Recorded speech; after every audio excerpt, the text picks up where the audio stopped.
Yo, what's up? Meron na naman bagong bukas dito malapit sa Hamdan Street, ang Butter and Bread.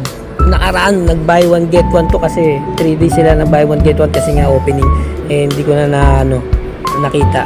Late ko na nakita. So, hindi na ako nakaabot. So, ngayon, pumunta na lang kami rito para matikman na lang kung ano ba yung pinagmayabang at pinagmamalaki dito ng Butter and Bread. Alam ko sa Dubai, pinipilahan to eh. Kaya nagkaroon sila ng branch dito sa Abu Dhabi. So, ayos, panalo. So, tara, tikman natin at buksan at kung ano lasa nitong pinagmamalaki ng Butter and Bread. Oh, masasarap yung mga yapanit nila rito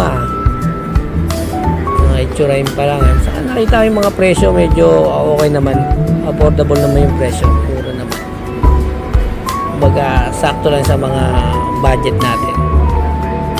Meron din pala silang milk tea. Ano? 17 lang, ayos, pwede. Quality, masarap din to ano ko rin to gugustuhan ko rin to Ayan nga pala yung mga in-order namin.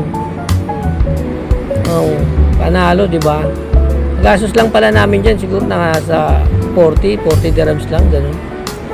So paano? Salamat mga ropa.